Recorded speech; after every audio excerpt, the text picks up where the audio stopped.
Well, as she's bringing it up, let me tell you a little bit about the National Agricultural Law Center. There's actually 2 Beths that work in the university. Well, I'm sure there's more, but 2 that Yvonne works with often. Beth Kegley is a professor in the Animal Science Department, and I'm actually Beth Rumley. I do nothing, I'm not a scientist at all. In fact, as she said, I work at the National Agricultural Law Center. And we are located many different places. We sort of rotate around. Out at food science, we're fortunate to have space as well in poultry science and in animal science. And what we do is we work as a clearinghouse, so to speak, of issues in agricultural law. Most of the information is available on our website, which is www.nationalaglawcenter.org. And if you go to our website, we have a ton of information there. For anyone that's interested in agricultural law as a field, or even in very specific areas. We have what we call reading rooms, which are 50 subject-specific web pages that deal with everything from conservation programs to environmental law to packers and stockyards, and even, most importantly for the group here, to animal welfare. So if you are interested in how the law affects any of those issues, I encourage you to go to our website and check it out. If you have questions, my information will be here at the very end of the presentation. I don't know who set the schedule, but I apologize for the very first thing in the morning having to listen to a lawyer talk. Thankfully, I'm only here for half an hour, so try to keep your eyes open for that long. As I said, I'm not a scientist.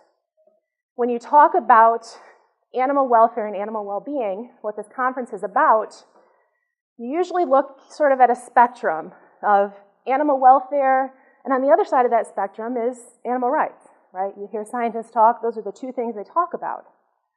Well, when you're thinking about it from a legal perspective, there's 2 other ends of the spectrum, and those are animal rights and property rights.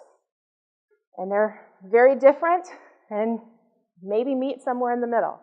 But that's what I'm going to talk about today for half an hour. With that, I'm going to divide really my talk into 3 different sections. We're going to look at where animals stand now, the idea of animals as property. What does property mean? Going to move on to animals in the courtroom and finish up with what's going to happen if there are changes. What are consequences that can be put into place if this idea of animals as property somehow changes? And I know I've given it away, but animals are considered to be property. Under many state statutory law, which is the law that is passed by the House of Representatives and the Senate, the legislature, and under all of the common law, so judicial opinions, animals are classified as personal property. In fact, you can see in Arkansas, it is a statutory law. It was passed through the legislature that an owner is someone who has a right of property in a dog, cat, or other animal. So the fact that it says a right of property, that animals are property, is very important. To sort of take this to a courtroom context, and this is why it's going to be important looking forward for the rest of this presentation. Before you can get into a courtroom, before you are able to bring a case inside a courtroom, you have to meet certain standards. And it's called standing. And all 3 of these standing requirements must be met before you can bring a case in a courtroom. Otherwise, it's going to be thrown out. You have to have an injury. We're not necessarily talking about a personal injury. It can be a loss of wages. It can be a loss of property. It can be a loss of expected income. But you have to have an injury of some kind. It has to be traceable to the defendant. It has to be an injury that was caused by the person you're bringing the lawsuit against, which makes sense, right? You shouldn't bring lawsuits against people who didn't do anything to you. And finally, the 3rd requirement of standing is that it has to be able to be redressed or fixed by a favorable ruling.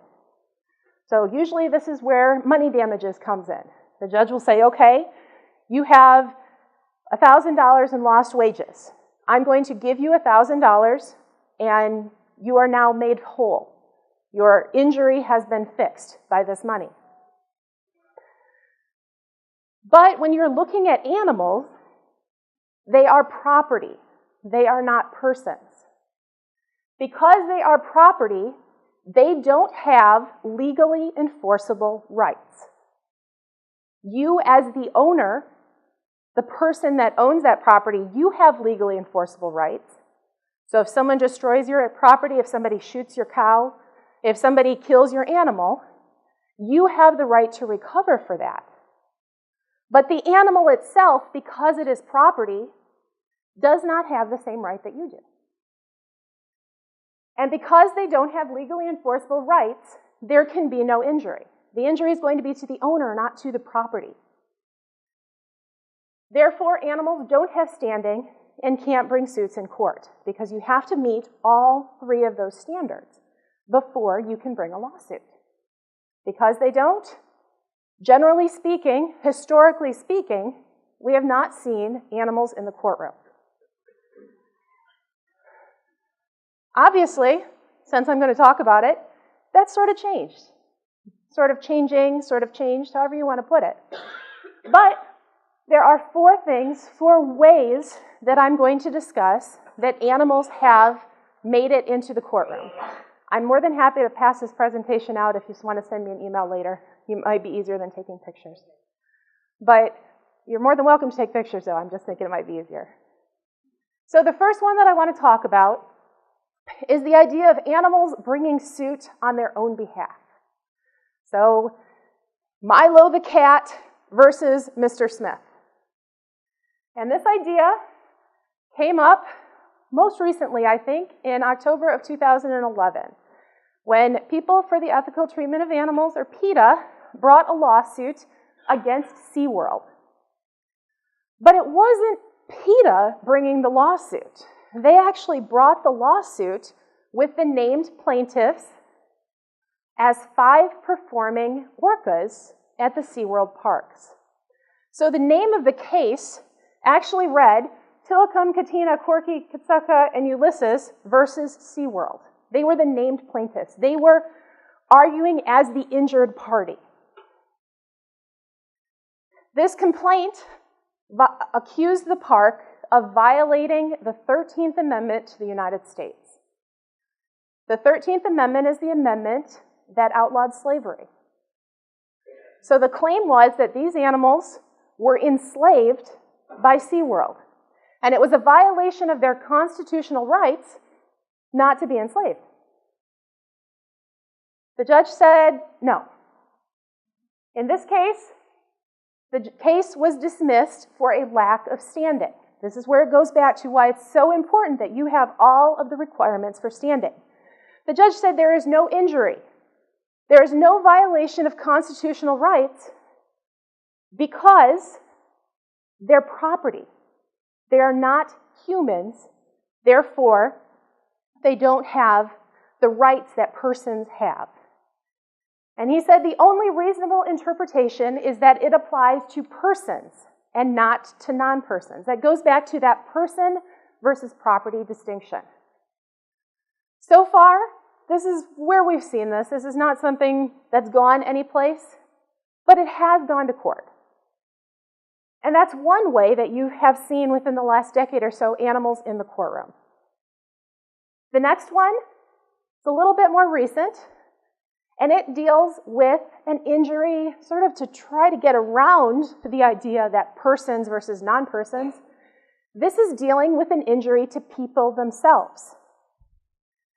In fact, this deals with an interest group who brought a lawsuit based on their own losses, not the animals' losses. And this was a group called Stop Animal Exploitation Now. I think it's based out of Ohio, but it has a nationwide advocacy focus. And they brought a lawsuit against a California biotechnology company who conducted medical research using animals. And they said we have an injury. Remember, you have to have an injury traceable to the defendant and can be fixed by usually money damages. They said, we have an injury. The injury that we suffered is that we were forced to use our protesting money against this company because of the things that they were doing. As a result, we could not use our money anywhere else. So we lost money because of the things that this company did. So they were trying to say, well, this is our injury, and it was caused by the defendant. And it can be fixed by money damages. This is a way, even though the animals are not mentioned in the case, this is sort of a way to get that animal in the courtroom based on the injury to the person itself, to the human. But remember the standing requirements. When they were looking at this, the two that they're going to have a problem with are probably going to be an injury and traceable to the defendant. Because whether or not they were forced to spend their money there versus spending it doing some other kind of advocacy work is going to be an issue for the judge to decide. As of right now, this case, sort of a weird procedural case, but it's moved up to the appellate court level, and they are looking at it from a different perspective. They're looking at a different issue to the case. They haven't even addressed standing yet. So we don't know whether or not this will be able to fly.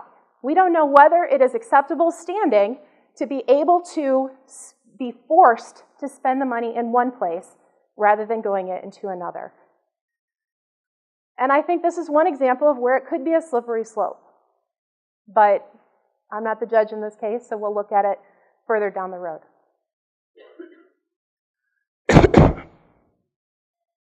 The third one that I wanted to talk about, the third way that animals are in the courtroom or have been in the courtroom, is another little quirk of the legal system.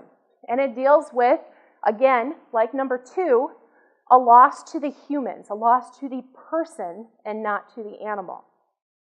And this deals with persons bringing a lawsuit based on a loss of companionship, emotional distress claim.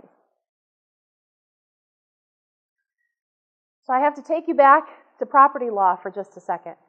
Property law in 5 seconds. One right of property owners is the right to bring a lawsuit and recover damages if your property has been injured or destroyed by somebody else. So if somebody came up and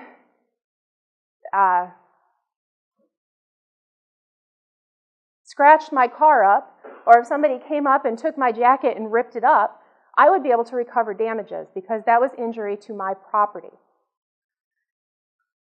So in the animal realm of thing, if somebody shoots your horse that's out in the pasture, they're out deer hunting, you can recover damages for the loss of that animal. If someone misdiagnoses your dog, leading to damage to the dog, the leg is amputated, you can recover damages, probably for the vet fees, as well as for the loss of the leg of that dog. If the sale barn mishandles your steer, so it cannot be sold, you can recover damages for those losses. But here's the kicker. If property is lost, the damage that you can recover, the money that you can recover, is limited to replacement value when you are looking at property. So, if you have a necklace that is stolen, you can recover the value of the necklace as determined by a jeweler and eventually as determined by a judge. And even if it's your great-great-great-grandmother's necklace, a legacy from many generations back, and it has incredible sentimental value to you, you are limited to the value that it would cost to replace it. Sentimental value really isn't an issue when you are looking at property cases. So you are limited to replacement value. There are very, very few exceptions, and it's not going to, the amount of money you can recover is not going to go up based on your sentimental attachment. It's going to go up based on the fact that it's a Van Gogh painting, and it's estimated to be worth quite a bit because of who painted it, but not because you are really attached to it. In terms of animals, though, if somebody kills your cat, you are limited to the cost of replacing that cat or a similar cat. So we got our cats from the shelter. We would be limited to the $25 that it takes to get a new cat from the shelter. It's free now. We'd be out of luck. Don't tell our cats.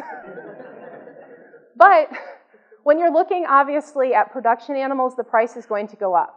But it is still limited to replacement value. So you're going to look at how much you would get. This is an old thing. I know you're going to get more for a heifer at the sale barn these days. But you're limited to how much it would cost you to replace that piece of property, replace that animal. And that's important here. In the past decade or so, people have begun filing lawsuits based on emotional distress, based on their emotional distress for their emotional attachment to the animals themselves. For example, against veterinarians for malpractice. You're not only looking at the damage to Fido himself, but you are also claiming emotional distress because Fido can no longer go out and play frisbee with you with only 3 legs. And these cases are based on a very specific legal theory. That theory does allow for emotional distress. But they can make these claims on behalf of themselves for someone that is very close to them. In most states, that is limited to spouses, sometimes parents, and sometimes children. So you cannot claim emotional distress in most states if you watched your grandmother being killed in a very horrible way. You cannot claim emotional distress in most states if it were your brother or your cousin or even your best friend. It is limited. You can only bring these claims in these very certain specific situations. And because of this limitation, most emotional distress claims on behalf of animals have been dismissed. They have been dismissed because it's limited to those specific groups, spouses, parents, children, and because there is no recovery for emotional distress based on the loss of property. Remember, you can only recover the replacement value, not for your sentimental attachment to the piece of property. However, there's always exceptions, right? A Colorado woman sued a cleaning service for negligence and emotional distress after the cleaning service let her dog, Ruthie, out of the house where it was hit by a car and killed. The judge awarded her $65,000, significantly above the replacement value. So this is an example of an emotional distress claim where the judge found it valid and gave that additional money to compensate for emotional distress. And Colorado is not the only place where this has happened. It's not the only place where there are similar rulings. But we'll talk about that in just a second. Got a little bit mixed up here. Here's another example. This is a Texas case that came down last year. In this case, the Medlin family were dog owners. Their dog escaped from the backyard and was taken to a shelter, dog pound kind of thing. Before the 36 hours or whatever the required hold was up, one of the employees of the pound, there was a mistake made and the dog was euthanized. So they brought a lawsuit claiming not only the loss of the dog, but also claiming emotional distress. They tried to recover the monetary value and their emotional upset over the loss of the animal. Before this case in Texas, emotional damages were limited to husband, wife, and parent-child relationships. So this would cover all 3 of them, spouse, parent, and kid. They won in the appellate court. They said, yeah, emotional distress, yes, you can recover. It actually went up to the Texas Supreme Court, though. And last summer, the Texas Supreme Court said, no, you are limited to the recovery, the actual damages, that there are no emotional distress damages that are collectible when you are looking at property. And the judge, it's a very well-written opinion. The judge went through arguments on both sides and explained why they made the ruling they did. And the judge said, basically, it comes down to, It is up to the Texas legislature to change that law if they want to change it. It's not going to be the judge that's making that change. They recognized that it was a very significant difference. The ability to collect emotional distress damages and the ability that is limited to the actual loss of property. But as you can see, the states that have looked at it are pretty well split. Maybe a little bit more on the prohibition side. The states that are in blue are states where there is case law that is prohibiting emotional distress damages in the loss of animals, in the loss of property.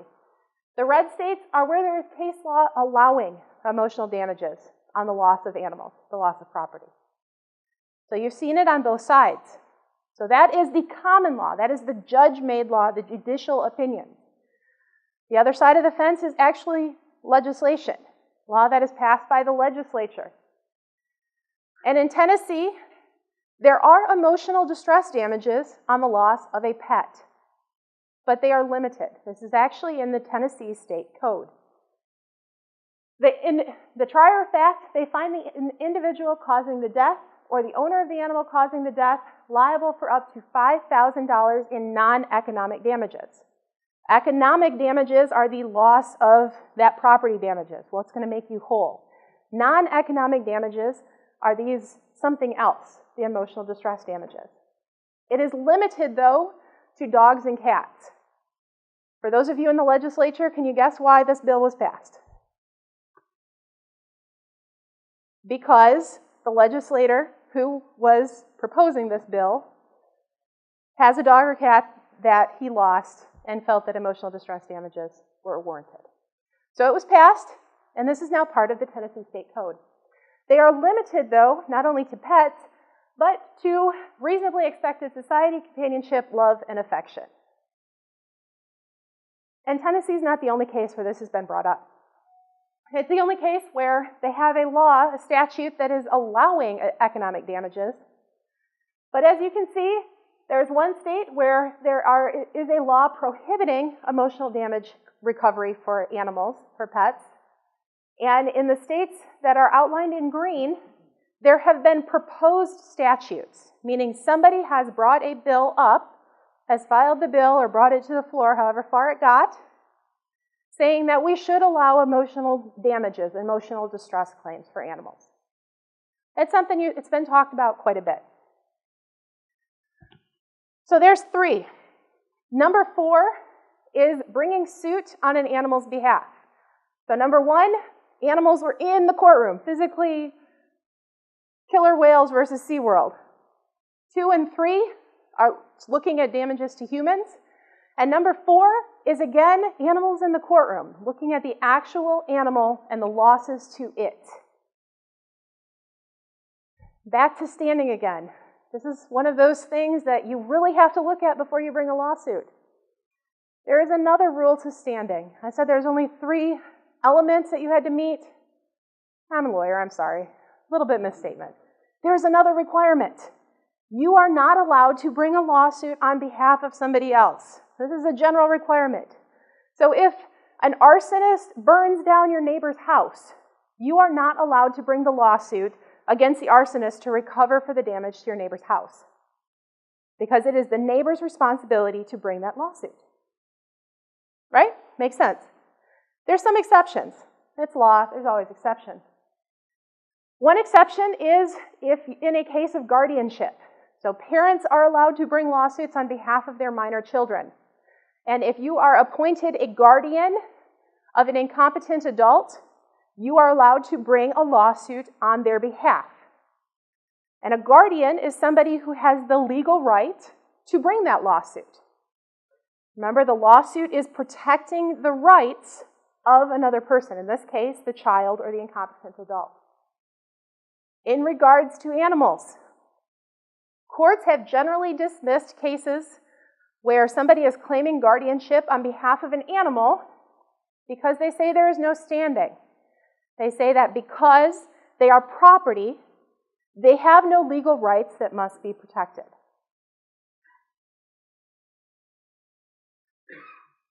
Some places, though, have changed the word that is used to describe the owner of an animal to guardian. This word that has a very significant recognized legal meaning. And it's places all over the country, everywhere from cities to, I think there's a county in there, all the way up to the state of Rhode Island.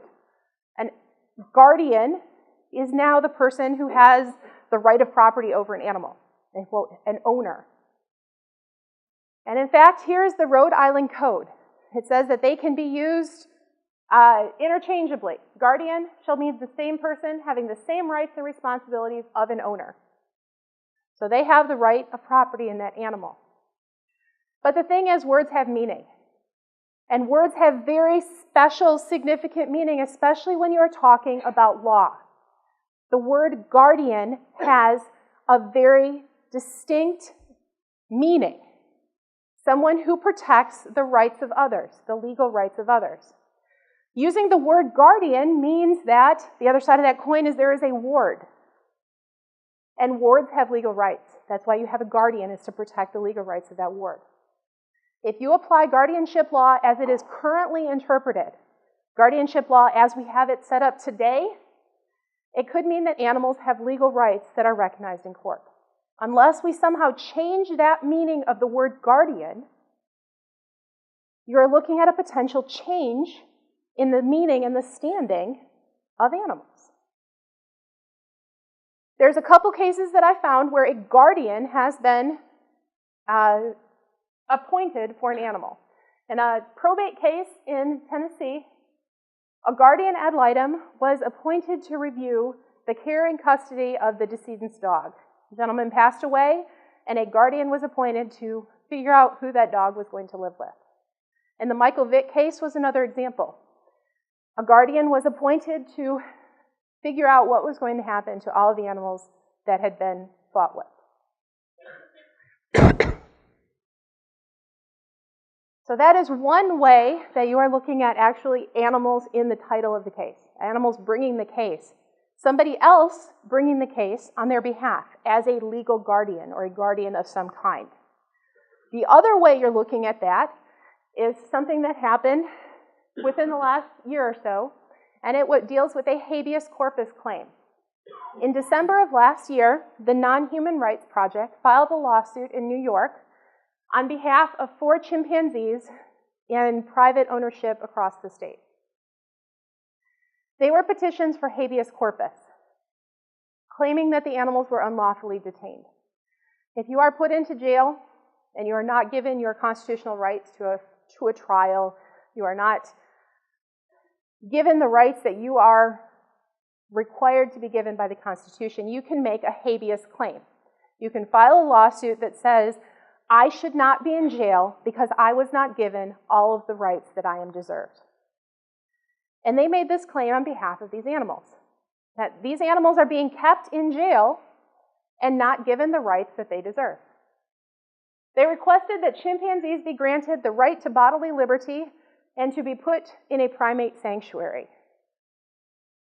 This case was dismissed, but the Non-Human Rights Project plans to appeal. And this is what they say about it on their website. They're trying to use it, admittedly, as sort of a template. So it can be changed and filed in different cases across the country. In fact, if you go to their website, they have a chart of all the states in the country, and you can click on the different states and see how easily it would be, according to your state law, to file these kind of lawsuits, and how successful they predict that these lawsuits would be. So those are different ways that animals are in the courtroom, one way or the other. And you're probably wondering why I had to bring up all of them.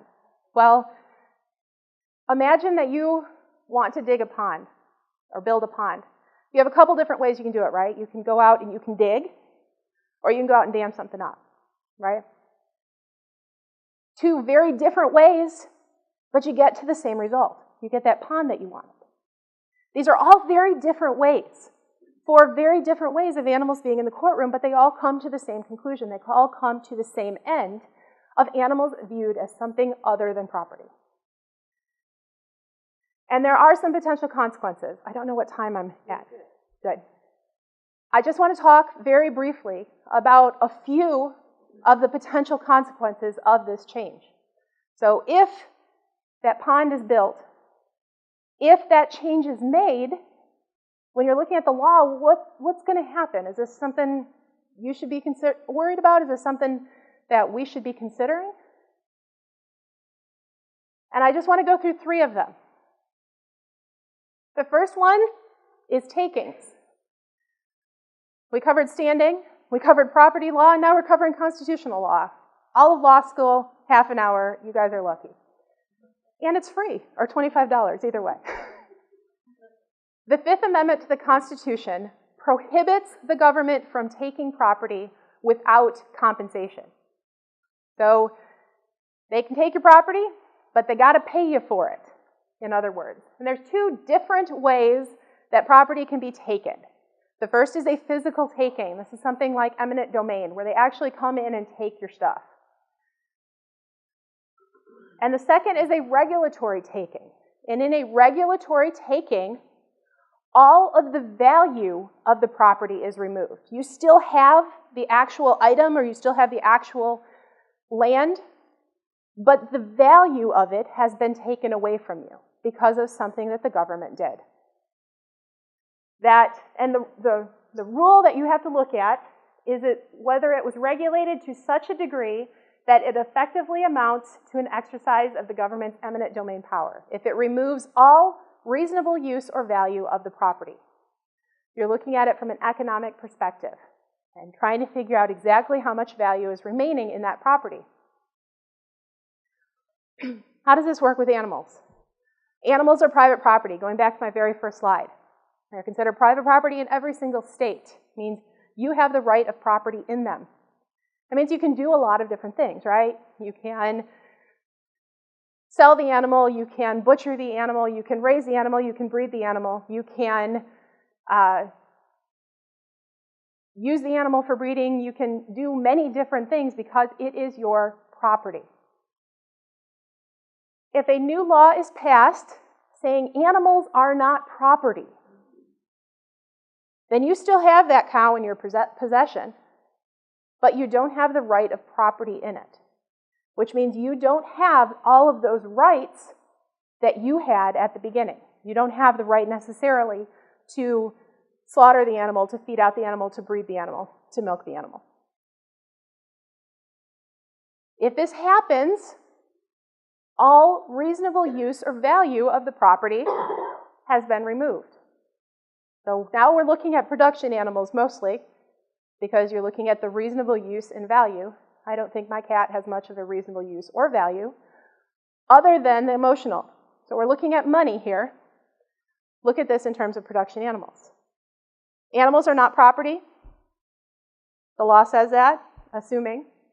Property interest has been removed, and you have no property rights in that animal. It has been taken from you, even though you might still have the cow out in the pasture. This could be a potential regulatory taking because of that loss of use or value. Because of that, it can lead to required compensation for the loss.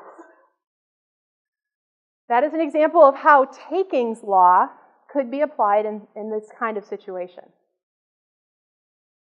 In terms of just a couple legal changes that are potential consequences, there could be some really significant effects on existing laws and regulations. Because, as I said, they are considered to be private property. If it was changed in one state, what happens if you have an animal crossing a state line? Property, and now we're in Missouri and it's not property. And now we're back in Oklahoma and it's property again. There could be a lot of controversy, a lot of headbutting between one state to the other. You're looking at a change in not only the laws, but also in regulations. How regulations allow you to use animals. And trying to make all of those on the local, state, and federal level, both laws and regulations, sort of match, sort of work with each other. It's going to be a significant change. Conflicts between state and federal laws, regulations, and policies. Another potential change would be an issue of fiduciary duty. If you are a guardian to someone, if you are appointed guardian of an incompetent adult, you are held to a very, very high standard. You have to set aside your own interests and look solely at what's best for them. And you have to do what's best for them even if that hurts your own personal interests, because you have that responsibility. So if we have guardians, if we are applying guardianship law, are animal guardians also going to be held to that same standard? If you are the guardian of your animal, are you going to have to give them the veterinary care that costs $10,000 because it is the best thing for them, even though it might not be the best decision for you financially? You're looking at ideas and concepts that are going to have to change not only in animal agriculture, but very significantly in veterinary medicine as well. Or are you going to have something different? Are you going to have the word guardian mean two different things? Are you going to have person guardians and animal guardians? Are they going to be held to the same or different standards? Remember, words have meaning. Words have legal meaning. And under what guardian means right now, you have one responsibility, but would that change if the word guardian can mean something else? And finally, if animals are given the right to have their best interest considered, what are we looking at here? What are some things that you need to be thinking about? Which of the following would be permitted? If you are looking at the best interest of animals, is euthanasia or depopulation allowed? How about spaying and neutering? As persons, we have the right to reproduction. Property does not have that same protected right. If you're looking at it in the best interest of animals, would that right to reproduction be able to be removed, be taken away? How about racing animals or zoos? If you're looking at it from the best interest of an animal, is that going to be in that animal's best interest? And who's going to determine that? How about research or slaughter? Are we looking at the best interest in these cases? And what's your conclusion going to be? With that, I'm sure I've taken not only my time, but probably a little bit more. I apologize. Yes? This animal, worrying about the best interest, probably would have never been born otherwise. Because it is best interest to get born. Okay, now I'm in trouble where it's Well, why don't you put that in terms of human population? You can ask the same question, right? So if we have the right to have children, even though it might not be in our best interest, to have kids at that moment, if we have that right, and you're looking at best interests, why wouldn't an animal? If you're looking at it from that same legal perspective, that 1 equals 1, that's really a good question. It's really one that's going to come up. Well, that's one of the things I thought of after signing the slaughtering equipment in 1990, and all these cattle were dying, and a thing I designed, I got to thinking, these steers and heifers would have never been born. They would have never have lived at all. Right. We got to give them a decent life. Right. And that's the conclusion I came to, standing on the catwalk at Cargill Skylar plant in 1990, after we put in the first center tractor track. But you are looking at it from what is the best life that the animal can live. You weren't looking at it from what is the best interest of the animal. You weren't looking at it as what is the right that animal has. And that, I think, is the difference. We had to put bulls and cows together. Right. Or AI them. Definitely. Absolutely. Thank you. Yes? I'm not sure how to ask my question, but it's about taking and horse slaughter, because regulation changes in horse slaughter greatly reduce the value of horses that they're bidding. The requirement isn't greatly reduced. It's eliminated. Okay. And there's still value to horses. Even though it's been reduced, there is still the value to horses of anything you can do except slaughter. So that's a case that I don't think would go anywhere, because they really do read that greatly reduced versus eliminated very strictly. So if animals are something other than property, that's different, because then you have no rights. Every right that you had has been taken away. Yellow shirt.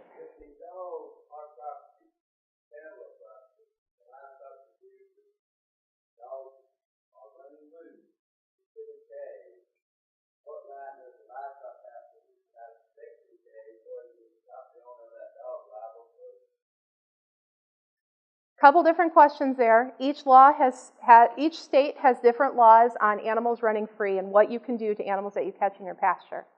So if you want to send me an email, I'll be happy to point you to Arkansas's laws on that. But your second part is the owner of the dog going to be liable to the owner of the calves that have been killed? And the answer is yes. That you can bring a lawsuit for your damages for the value of those calves, but not for your emotional attachment to the animals, unless you're in Colorado with Ruthie. Yes? My slide had quarantine on that. What's the rights of the Ebola, those folks coming into the land? Do they have any say on whether they're being quarantined or not, or is that kind of there are. It's very, very difficult to quarantine human beings in the United States.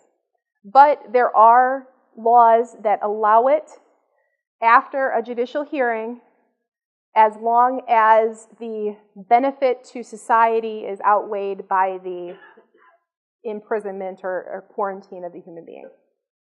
So you can get quarantined for certain things, but you're going to have a hearing, and if you don't want to be quarantined, then you're going to have a hearing, and the judge is going to have to say, well, yes.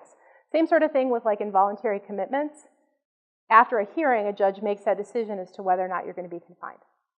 So the OPED virus thing with pigs, all the movement, you envision if we got this far that someone could argue that these pigs don't need to be moved because they're going to ruin the welfare of these other pigs. It's definitely a question. And the other question is, well, do you have to have some sort of a hearing before you quarantine them? If so, where? Yes? How do you, in the case of let's say a disease outbreak, or in a disease outbreak that happens in more than one state, at one state that had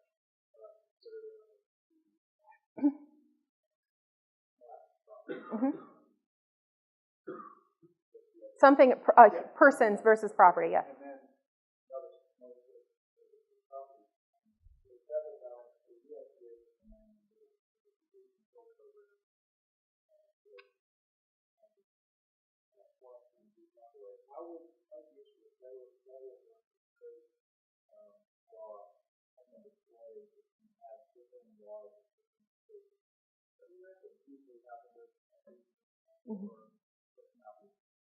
That's a really good question. And if you have not only different state laws, but a different federal law as well, it's really going to be a huge problem, because everybody's going to argue that their own law trumps. What it's probably going to come down to eventually is whether or not that action is traditionally taken by the federal government or by the state government.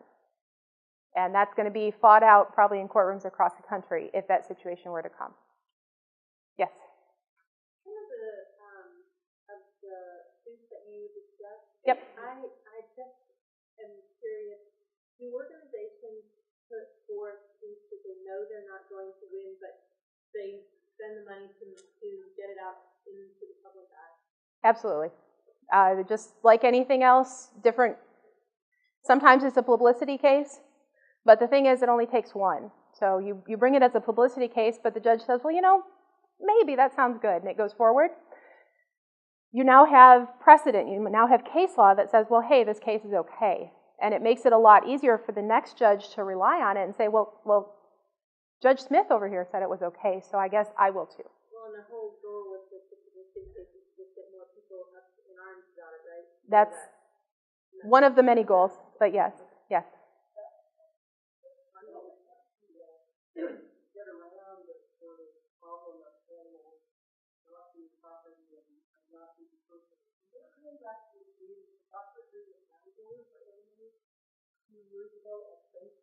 Yes.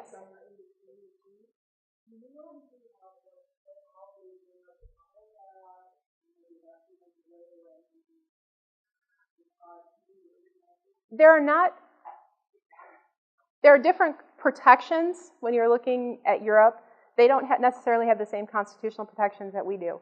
And something like takings is not going to apply there like it does here. But yes, this different category entirely is something that some of these groups in some of these cases have sort of tried to do. Tried to make it not property, but not property either. Anything else? Okay, well, thank you very much for your time.